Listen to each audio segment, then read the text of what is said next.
अस्सलामुअलैकुम नाजरीन।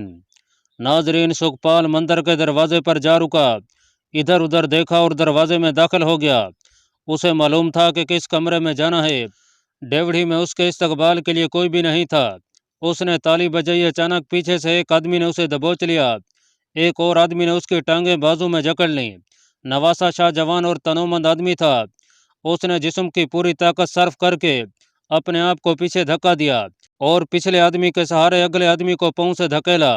इस दाव से वो आदमी जिसने उसे पीछे से दबोचा था पीछे को गिरा और जिसने उसकी टांगें पकड़ी थीं वो दूसरी तरफ गिरा। दो और आदमी उस पर झपटे। नवासा शाह दरवाजे से बाहर आ गया और उसने फुर्ती से तलवार नुमा खंजर निकाल लिया। डेवढ़ी तारीख थी। बाहर सह नजर आते थे। सितारों की रोशनी काफी थी। नवासा शाह ने खंजर का वार किया और एक आदमी की करब में डूबी हुई चीख सुनाई दी। फिर किसी की आवाज आई, जिंदा पकड़ना है। और करीब से ही आवाज आई, मशल जलाओ। चकमाक का शरारा चमका और तेल में डूबी हुई मशल का शोला भड़का। फिर आवाज सुनाई दी, काट दो इन्हें। एक आदमी जख्मी होकर गिर पड़ा था। बाकी तीन पर चार आदमी तलवारों से टूट पड़े। नवासा शाह हैरान और परेशान होकर एक तरफ खड़ा था। मशल के रक्स करते शोले में उसे खून बहता नजर आ रहा था। उस पर हमला करने वालों पर किसने हमला किया था? अमीर मोहतरम, एक आदमी ने कहा।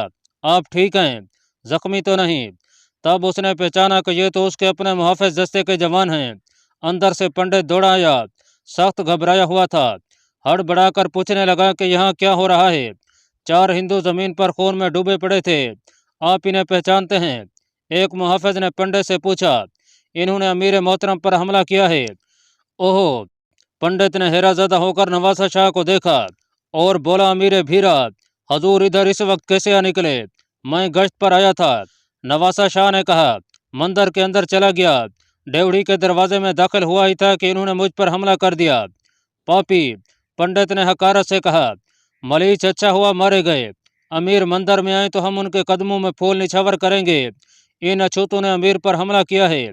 उसने मशल की रोशनी में चारों के चेहरे देखकर कहा, मैं इन्हें नहीं पहचान सकता। ये भीरा के मालूम नहीं होते। नवासा शाह नहीं चाहता था कि मुहाफिज मंदिर के अंदर जाएं, क्योंकि उसे ख्याल था कि अंदर लड़कियां और शराब होंगी। मगर मुहाफिजों के कमांडर को अपने फराइज का एहसास था। वो नवासा शाह को बताए बगैर अंदर चला गया। नवासा शाह भी गया। कमरों में कुछ भी नहीं था। एक कमरे में दो आदमी थे जो बाहर मारे जाने वाले के साथी थे। पंडित ने बताया कि ये पुजारी हैं। नवासा शाह का ख्याल था कि वो अकेला मंदिर में आया है। ये पहला मौका था कि वो गश्त पर निकला था। उसे मालूम नहीं था कि उसका मुहाफिज दस्ता उससे गाफिल नहीं हो सकता था। कमानदार अक्लमंद था।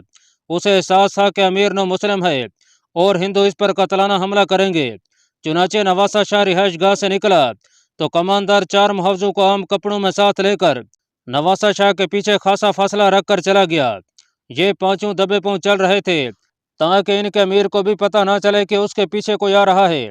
आखिर वही हुआ जिसका कमानदार को खदशा था।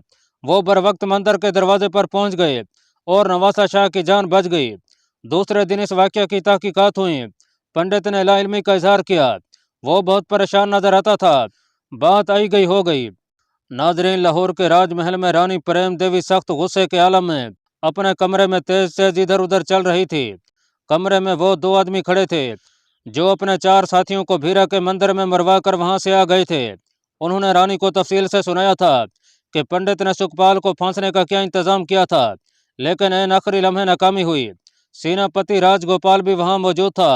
वो कुछ भी नहीं कह रहा था। इससे जाहिर हुआ कि मेरा बेटा भीरा का अमीर होते हुए भी मुसलमानों का कैदी है। रानी प्रेम देवी ने कहा, मैं उसे रिहा करूंगी। अगर वो वहां रहना चाहेगा तो भी उसे ले आऊंगी। वो अचानक गरज कर उठी, निकल जाओ यहाँ से, दफा हो जाओ बुज़दिलो। वो दोनों आदमी बाहर निकल गए। राजगोपाल वहीं खड़ा रहा। रानी ने उसे देखा और बोली, तुम मेरी मोहब्बत का दावा करते हो, मेरा साथ दोगे? तुम क्या करना चाहती हो? राजगोपाल ने कहा, अगर तुम मुझे सजाए मौत की धमकी देकर कहो कि मैं भीरा पर हमला कर दूं तो भी मैं साफ इनकार कर दूंगा।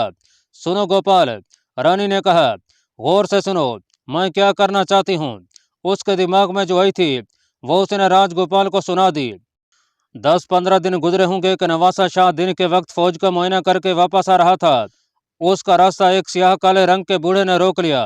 उसके साथ उसी रंग और उसी उम्र की एक औरत थी। उनके कपड़े फटे हुए थे, सर और मुंह पर गर्द की तह बिछी हुई थी, दोनों की कमरें झुकी हुई थीं। वो दोनों बहुत लंबी मुसाफत तय करके आए लगते थे। नवासा शाह ने घोड़ा रोका और उतर के उनके करीब चला गया। बहुत दूर से फरियाद लेकर आए हैं। बूढ़े ने थकी हुई और रिंधी हुई आवाज में कहा, हमारी कहानी लंबी है, अपने घर में आने की इजाजत दें, तन्हाई में अर्ज करेंगे। नवासा शाह ने अपने मुहावजों से कहा कि दोनों को साथ ले चलो, हम इनकी फरियाद सुनेंगे। नवासा शाह अपने कमरे में अकेला बैठा था। बुढ़िया को उसके कमरे में दाखिल किया गया। नवासा शाह ने कहा, कहो क्या कहना है। बुढ़िया उसके करीब चली गई और उसकी आंखों में आंखें डालकर बोली, क्या तू नहीं जानता कि माँ को अपने गुमराह बेटे से क्या कहना होता है। नवासा शाह चौंक उठा। वो रानी प्रेम देवी थी। उसने कहा, मत निगाहें फिर, मत हैरान हो, मेरी आंखों में देख, ममता की मरी हुई माँ की आंखों में देख। नवासा शाह की नजरें माँ की आंखों में गिरफ्तार हो गईं। माँ ने तुझे क्यों जना था? रानी ने कहा, इसलिए कि अपने दादा के खून का इंतकाम लेगा, उन बुतों और मूर्तियों की तौहीन का इंतकाम लेगा जिनकी बेहुरमती मुसलमानों ने की थी। तेरा बाप भाग कर कश्मीर चला गया है और तूने शिकस्त खाकर हथियार डाल दिए हैं। तूने अपने दादा की तरह और राजा बिजी राय की तरह खुदकुशी ना की। तूने अपने मजहब के दुश्मन का मजहब कबूल कर लिया। तूने ये भी ना देखा कि तेरी माँ का रखवाला कौन है। अगर मुसलमान लाहौर पर हमला कर दें तो वो मुझे भी अपना कैदी बना लेंगे। एक रानी मुसलमानों की इसलिए कैदी और बांधी होगी कि उसका बेटा बेगैरत और बुज़दिल है, लालची है। उसने अपना धर्म, ओहदे और रुतबे के एवज बेच डाला है। नवासा शाह के मुंह से कई बार निकल चुका था, माँ, माता जी, आप, लेकिन माँ की जबान बेकाबू हो गई थी। वो बोलती जा रही थी और नवासा शाह उसके सामने खड़ा था। माँ ने उसके पांव तले से जमीन निकाल दी थी। पंडित उसे पहले ही गुमराह कर चुका था। उस रात के बाद जिस रात उस पर हमला हुआ था, वो मंदिर में दोबारा जाने की सोच भी नहीं सका था। ये एक कांटा था जो उसके दिल में उतर गया था। पंडित की इस बात को उसने सच मान लिया था कि मुसलमान हाकिम और सलार वगैरह चोरी छुपे ऐशो इशरत करते हैं और उसे कहते हैं कि इस्लाम में यह हराम है। अब माँ ने इस होलियों में आकर उसके जज्बात को ऐसा हिलाया कि उसे चक्कर आने लगे। माँ ने उसे नवासा शाह से सुखपाल बना दिया था। माँ कह रही थी, देख तेरी रानी माँ क्या हाल और क्या सूरत बनाई खड़ी है। पकड़ी जाए तो यहाँ तेरी कोई नहीं सुनेगा। और सोच के तुझे महमूद यहाँ का हाकिम क्यों बना गया है। वो तुझसे डरता है। उसे मालूम है कि सुखपाल इतना बहादुर और दानिशमंद है कि गजनी की फौज को मलिया मेट कर देगा। तुझसे बचने के लिए उसने तुझे सोने के पिंजरे में बंद कर दिया है। तेरी शिकस्त तेरे किसी गुनाह की सजा है। होश में आ सुखपाल, अपने देवताओं के कहर से डर। तुम्हारे साथ कौन है माँ? सेनापति राजगोपाल। रानी ने जवाब दिया, उसे भी अंदर बुला लो। नवासा शाह ने दरबान को बुलाकर कहा, इस बुढ़िया के साथ जो बूढ़ा है उसे अंदर भेजो। राजगोपाल झुका हुआ खांसता हुआ अंदर आया और नवासा शाह को फर्शी सलाम किया। दरबान बाहर निकल गया तो नवासा शाह ने राजगोपाल से कहा, अब सीधे खड़े हो जाओ। माँ मुझे होश में ले आई है। मुझे अपनी गलती का एहसास हो गया है। मैं रात को यहाँ से निकल जाऊंगा। आप दोनों वापस चले जाएं। यहाँ से चोरों की तरह निकल भागना कोई कमाल नहीं। सेनापति राजगोपाल ने कहा, आप राजपूत हैं, राजकुमार हैं। अगर आप हिम्मत करें तो भीरा आपका हो सकता है। मुझे मालूम हुआ है कि आपके हुक्म से राजा बिजी राय की फौज को सुल्तान की फौज में शामिल कर लिया गया है। अगर यह दुरुस्त है तो मैं आपको बताता हूँ कि आप क्या कर सकते हैं। रानी प्रेम देवी और राजगोपाल बहुत देर बाद नवासा शाह के कमरे से निकले। दरबान और मुहावजों को वो पहले से ज्यादा बूढ़े और थके हुए नजर आए। किसी को शक न हुआ कि उन्होंने चेहरों, गर्दन और हाथों पर ऐसा महलोल मल रखा है जिससे उनके रंग गहरे सांवले और जिल्द बूढ़ी नजर आती है। वो कसरे अमारत से निकले और मंदिर में चले गए। वो रात उन्होंने पंडित के साथ गुजारी और अगले रोज लाहौर को रवाना हो गए। 2 रोज तक भीरा की फिजा में पूरा सरार सा ठहराव तारी रहा। तीसरे रोज अमीर भीरा नवासा शाह ने फौज के आला हुकाम को बुलाया और कहा कि अपनी फौज में जो 4,500 हिंदू हैं, उन्हें मुहासरे में लड़ने का वो तजर्बा नहीं जो गजनी की फौज को है। कल तमाम मुसलमान फौज शहर से बाहर चली जाएगी और हिंदू कमांडर और सिपाही शहर के अंदर रहेंगे। आप लोग बाहर से कला तोड़ने की कोशिश करेंगे और हम हिंदू को समझाएंगे कि कले का दिफा किस तरह किया जाता है। उसी रात नवासा शाह ने सिपा सलार और उसके नायब सलारों को अपने यहाँ बुलाया। उन्होंने आकर देखा कि मुहाफिज दस्ता जो मुसलमान हुआ करता था उसमें अब हिंदू सिपाही हैं। नवासा शाह ने चंद एक मुहावजों को अंदर बुलाकर सलारों और उसके 2 नायबों को गिरफ्तार करा दिया और हुक्म दिया कि उन्हें कैद खाने की अलग अलग कोठरियों में बंद कर दो। अगली सुबह हुक्म के मुताबिक फौज की तमाम तर मुसलमान नफरी बाहर चली गई। नवासा शाह के हुक्म से शहर के दरवाजे बंद कर दिए गए और हिंदू नफरी ने दीवारों पर जाकर मोर्चे संभाल लिए। मुसलमान इसे मश्क और तरबियत समझ रहे थे। उन्होंने हुक्म के मुताबिक कला तोड़ने की झूठ मूठ की नकल हरकत की। ऊपर से हिंदू फौजियों ने उन पर तीर बरसाने शुरू कर दिए। इसके साथ ही नवासा शाह ने दीवार से बुलंद आवाज से बार बार ऐलान किया, गजनी वालों, जिंदा रहना चाहते हो तो गजनी वापस चले जाओ। मैं नवासा शाह नहीं सुखपाल हूँ। मैं मुसलमान नहीं हिंदू हूँ। तुम्हारे तीनों सलार कैद में पड़े हैं। मुसलमान फौज के होश ठिकाने आ गए। मशहूर मौरखीन अल बिरूनी, फरिश्ता गुरदेजी, तिबरी, अंसरी और अतबी की तहरीरों के मुताबिक गजनी के मुसलमान फौजियों ने भाग निकलने की बजाय लड़कर मरने को तरजीह दी। किसी भी मौरख ने यह नहीं बताया कि सिपा सलार और उसके नाइबीन की गैर हाजिरी में कमान किसने संभाली। हुआ यूं कि मुसलमानों ने एक कासद मुल्तान को दौड़ा दिया। उनके पास रसद और सामान की कमी थी, लेकिन इसके बावजूद उन्होंने सुखपाल का चैलेंज कबूल कर लिया और ललकार कर सुखपाल के ऐलान का जवाब दिया, अय मक्कार राजे, तू अपनी फौज समेत हमारा कैदी है। अगर शहर में किसी मुसलमान बशिंदे पर हाथ उठाया तो भीरा की ईंट से ईंट बजा देंगे और एक भी हिंदू जिंदा नहीं रहेगा। उन्होंने शहर का मुहासरा कर लिया और दरवाजे तोड़ने और कहीं नकब लगाने की कोशिशें शुरू कर दी। गजनी की तरफ जाने वाला कासिद बहुत तेज था। पिशावर तक उसने 2 घोड़े मुसाफिरों से छीने। थके हुए घोड़ों को वो छोड़ता गया। उसने आराम, नींद और खाने पीने की परवाह न की। मुल्तान वाला कासिद जल्दी मंजिल पर पहुंच गया और वहां से कुमक चल पड़ी। गजनी में यह हालत हो गई थी कि एले खान ने इस खुशफहमी में गजनी पर फौज कशी की थी कि सुल्तान महमूद हिंदुस्तान में है और गजनी में फौज न होने के बराबर है। वो बड़े तहम्मुल से बढ़ा चला आ रहा था। उसे गुमान तक न था कि सुल्तान महमूद का पैगाम रसानी का निज़ाम और उसकी फौज के कूच की रफ्तार इतनी तेज है कि वो जैसे उड़ कर आ गया हो। मोहम्मद कासिम फरिश्ता लिखता है कि सुल्तान महमूद जब गजनी पहुंचा तो एले खान ने यकीन न किया। महमूद ने फौज को आराम न करने दिया, सीधा हमला कर दिया। फरिश्ता लिखता है, एले खान ने तुर्क उमरा और हुक्मरानों को मदद के लिए बुला लिया।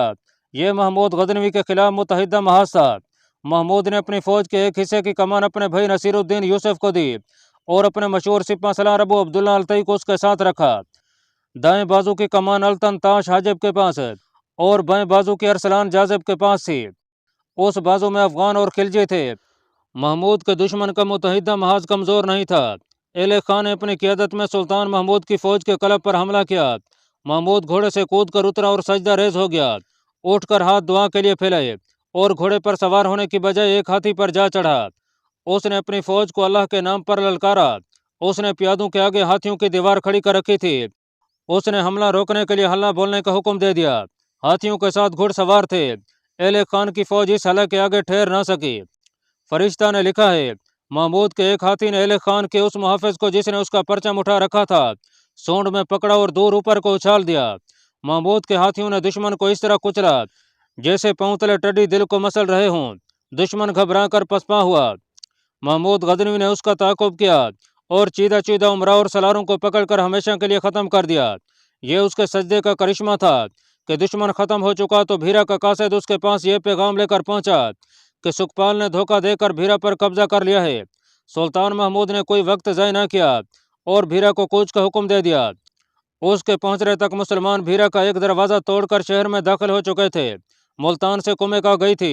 उन्होंने हिंदू नफरी पर जल्दी काबू पा लिया और सुखपाल को भी उन्होंने गिरफ्तार कर लिया। सुल्तान महमूद दिल पर बड़ा ही नागवार बोझ लेकर आया था, लेकिन भीरा की कफियत देकर अशश कर उठा। उसने सुखपाल को बुलाया और उसे इतना ही कहा, मैं तुम्हें तमाम उम्र के लिए कैद में डालता हूँ। तमाम उम्र अपने किए की सजा भुगतते रहो। नाजरीन, नगर कोट हिंदुस्तान का एक मशहूर कला हुआ करता था। वो दौर कलों का ही था। उनके खंडरात आज भी मौजूद हैं। एक से एक वसी और मजबूत कला था। लेकिन नगर कोट के कले को खसूसी शोहरत इसलिए हासिल थी कि उसके अंदर बहुत बड़ा मंदिर था। मंदिर बजाय खुद एक कला था। उसके कमरे भूल भलियों जैसे थे। उसका तहखाना भी था। उसके मंदिर में घोड़े और हाथी गुम हो जाते थे। मंदिर की हिफाजत के लिए उसके इर्द गिर्द कला तामीर कर दिया गया था। ये कला और उसके अंदर का मंदिर भारत के मशहूर शहर कांगड़ा के करीब एक पहाड़ी पर तामीर किया गया था। इससे यह नाकाबिले तस्कीर हो गया था। कले पर यलगार करने के लिए पहाड़ी पर चढ़ना पड़ता था, लेकिन कले वालों के तीर और बड़े बड़े पत्थर जो ऊपर से फेंके जाते थे हमलावरों को कले तक नहीं पहुंचने देते थे। उस वक्त जब सुल्तान महमूद गजनवी ने पिशावर, भीरा और मुल्तान पर कब्जा करके ऐसी पोजीशन हासिल कर ली थी जैसे खंजर भारत माता के दिल में उतर गया हो। नगर कोट का कला हिंदुस्तान के राजों महाराजों के लिए गैर मामूली अहमियत का मकाम बन गया। इस अहमियत की वजह इस मंदिर का बड़ा पंडित राधा किशन था, जो कट्टर ब्राह्मण और ऊंचे किरदार का आदमी था। मंदिरों के अंदर की दुनिया की जो बातें मशहूर थीं, उनसे यह मंदिर पाक था। पंडित राधा किशन ने ऐसा माहौल बना रखा था कि वहाँ इबादत का मतलब सिर्फ इबादत था। वहाँ औरतें भी जाया करती थीं, लेकिन पंडित ने हुक्म जारी कर रखा था कि कोई औरत किसी पंडित के पास नहीं बैठ सकती और मर्द और औरतें इकट्ठे इबादत नहीं कर सकते। औरतें उसकी अकीदतमंद थीं और हिंदू के रिवाज के मुताबिक औरतें उसके पाँव छूकर हाथ अपने माथे को लगाने की कोशिश करती थीं, लेकिन वो किसी औरत को, वो बच्ची हो खा बूढ़ी हो, अपने करीब नहीं आने देता था। मंदिर में चंद और पंडित और चीले चांटे भी थे। औरत के मामले में वो उन पर बहुत सख्ती करता और उन पर नजर रखता था। वो कहा करता था कि औरत फसाद की जड़ है और औरत में ऐसा जादू है जो मर्द पर सवार होता है तो वो किसी काम का नहीं रहता और वो बदी के सिवा कुछ और सोच ही नहीं सकता। इस नजरिए के तहत वो जवानी में ही तारुक दुनिया हो गया और हिमालय की यकबस्ता वादियों में चला गया था, जहाँ से हिंदू का मुकद्दस दरिया गंगा निकलता है।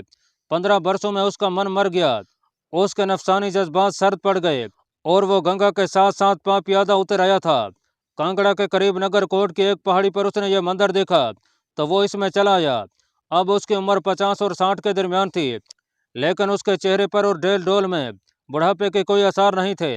उसकी आंखों में जवानी की चमक अभी मौजूद थी, दांत जवानों की तरह सफेद और चाल में जंगजू महाराजे का जलाल था। वो अपनी मिसाल देकर कहा करता था कि मेरा जिस्म दुनिया के लहू लाभ से और औरत के लिम्ब से पाक रहा है, इसलिए ये 100 साल तक भी ऐसा ही सेहतमंद और तनोमद रहेगा। और वो कहा करता था कि जिसने अपनी रूह को पाक रखा उसका जिस्म सदा जवान रहेगा। मजहब के मामले में वो कट्टर था। रामायण और महाभारत उसे जबानी याद थी, उसकी जबान में जादू था। लोग उसे अवतार भी कहा करते थे, उसे हिंदू मत का सतून और कलादार भी कहा करते थे। राजू महाराजों पर वो अपना हुक्म चलाया करता था और राजे महाराजे उसके कदमों में बैठकर भूल जाया करते थे कि वो हुक्मरान हैं और उनकी रियाया उनके आगे सजदे किया करती है। नगर कोट के मंदिर में दौलत और जरो जवाहरात के अंबार लगे हुए थे। तमाम राजे महाराजे मंदिर को बाकायदगी से दिल खोलकर नकदी और सोने चांदी की सूरत में तोहफे भेजा करते थे। कांगड़ा के तमाम किसान और जमींदार मंदिर को मालियां अदा करते थे। बाज मौरखों ने लिखा है कि इस इलाके की खेतियां मंदिर की मलकियत थीं और किसान मंदिर के मुजारे थे। इस दौलत को पंडित राधा किशन न खुद अपने इस्तेमाल में लाता था, न किसी दूसरे पंडित को हाथ लगाने देता था। कहा करता था कि यह मुल्क और हिंदू मत के दिफा के लिए वक्फ है, इसका कुछ हिस्सा गरीबों और यतीमों की इमदाद और तालीम पर खर्च होता था। नाजरीन, 1007 ईस्वी का वाक़या है, जब सुल्तान महमूद ने पहले आज के एक अटक के गिरदो नवाह में लाहौर के महाराजा अनंतपाल को शिकस्त देकर ऐसा भगाया कि वो कश्मीर चला गया और अपनी राजधानी से लंबा अरसा गैर हाजिर रहा। 1007 में इस्लाम का कांटा महाभारत के दिल में उतर गया तो नगर कोट में पंडित राधा किशन की नींदें हराम हो गईं। उसे मुसलमानों की फतवाहत की इतलाएं भीरा, पिशावर और लाहौर से मिली थीं और उसे यह भी बताया गया कि महाराजा अनंतपाल राजधानी से गैर हाजिर है। पंडित राधा किशन ने हिंदुस्तान की रियासतों उज्जैन, कनौज, ग्वालियर, कलंजर और अजमेर के राजों और महाराजों को नगर कोट बुलाया। सब ने हुक्म की तामील की। क्या तुम सब ने ऐशो इशरत का फल पा लिया है या कुछ और मांगते हो? पंडित राधा किशन ने मंदिर में बिठाकर उन महाराजों से कहा, तुम्हारी शिकस्त की वजह सिर्फ यह है कि तुमने अपने महल स्वर्ग की तरह बना रखे हैं। तुम्हें सुलाती हैं तो औरतें, तुम्हें जगाती हैं तो औरतें, तुम्हें नहलाती हैं तो औरतें, और औरतें भी वो जो हुस्न में बेमिसाल और बेहियाई में लाजवाब हैं। तुम प्यास मीठी शराब से बुझाते हो। शिकस्त राजा अनंतपाल ने खाई है। एक महाराजे ने कहा, मुसलमान जब मेरे मुकाबले में आएंगे तो इस देश के हर हिंदू ने शिकस्त खाई है। पंडित राधा किशन ने गरज कर कहा, क्या तुम हिंदू नहीं हो? गजनी के एक मुसलमान सुल्तान ने हिंदू धर्म को शिकस्त दी है। यह तुम्हारी शिकस्त है, मेरी शिकस्त है। क्या भीरा और मुल्तान के मंदिर तुम्हारे लिए मुकद्दस नहीं? मुसलमानों ने देवी देवताओं के जो बुत और अवतारों की जो मूर्तियां तोड़ फोड़ कर बहर फेंकी और मुसलमानों ने जिन्हें अपने और अपने घोड़ों के कदमों तले रौंदा, उनका तुम्हारे धर्म के साथ कोई ताल्लुक नहीं था। जहाँ सिंह और घड़ियाल बजते थे, जहाँ के पेड़ पौधे और जहाँ की हवाएं भजन और श्लोक सुना करती थीं, वहाँ बजाने सुनाई देती हैं। राजू महाराजों पर सन्नाटा तारी हो गया। पंडित कह रहा था, वहाँ की अजानें मुझे यहाँ सुनाई दे रही हैं। मैं रातों को सोता नहीं, मुझे हिरी किशन और हिरी राम की बजाय अजानें सुनाई दे रही हैं। मैं मंदिर के अंदर जाने से डरता हूँ, मुझे बुत गुस्से से घूरते हैं। मैंने मूर्तियों के चेहरों पर कहर देखा है। मुझे ये सारा मंदिर, ये कला और ये पहाड़ जिस पर ये खड़े हैं, सब हिलते लरसते हुए लगते हैं। क्या तुम बर्दाश्त कर लोगे कि मुसलमान इन्हें भी आकर तोड़ दें और इस मंदिर में भी अजानें गूंजें? ऐसा नहीं होगा महाराज। सब की पुरअज़म आवाजें उठी। हम अपना सब कुछ कुर्बान कर देंगे। इस देश में जो मुसलमान आ गए हैं उनमें से कोई भी जिंदा वापस नहीं जाएगा। वो वापस नहीं जाएंगे। पंडित राधा किशन ने तंजिया लहजे में कहा। वो यहाँ तक आएंगे। मैं अपनी रूह की आंखों से देख रहा हूँ। मोहम्मद बिन कासिम के बाद हमारे दादा परदादा ने बड़ी मुश्किल से इस्लाम को इस देश से निकाला था, मगर आज इस्लाम एक बार फिर तूफान की तरह आया है और तुम ऐशो इशरत में बदमस्त हो। पंडित की आवाज में और उसके अल्फाज में ऐसा तासुर पैदा होता चला गया कि राजू महाराजों का खून खोलने लगा। वो भड़क भड़क कर सुल्तान महमूद पर जवाबी हमले की बातें करने लगे। वो गजनी की फौज को अपनी मुतहिदा फौज से भीरा और मुल्तान में मसूर करके ख़त्म करने की बातें करने लगे। अकल से काम लो, पंडित ने कहा। अपनी तमाम फौजों को इकट्ठा करके पिशावर की तरफ कूच करो और मुसलमानों के सुल्तान को वहीं कहीं पहाड़ी इलाके में घसीट कर लड़ाओ। उसे वादियों में घुमा घुमा कर मारो और गजनी पर चढ़ाई कर दो। भीरा और मुल्तान खुद ही तुम्हारी झोली में आ गिरेंगे। अगर तुम पिशावर के करीब लड़ोगे तो तुम्हारे मुकाबले में गजनी की फौज का तीसरा हिस्सा होगा। भीरा और मुल्तान से जाने वाली कुमक को तुम रास्ते में रोक सकोगे। कुछ देर जंग की तकनीक पर बहस होती रही। सब महाराजा आनंद पाल की कमी महसूस कर रहे थे। पंडित ने कहा कि मालूम हुआ है कि वो कश्मीर में है। उसे वापस बुलाया जाए और अपनी अपनी रियासत में मुनादी करा दो कि मुसलमानों को यहाँ से निकालने के लिए फौजियों को हथियार, जानवरों, अनाज, कपड़ों, खैमों और सामान की ज़रूरत है। पंडित ने कहा, इसके लिए रकम चाहिए और हर वो आदमी जो लड़ सकता है फौज में शामिल हो जाए। अल्लाह पाक कमी बेशी माफ़ फरमाए। अल्लाह आपका हामी और नासिर हो। आमीन।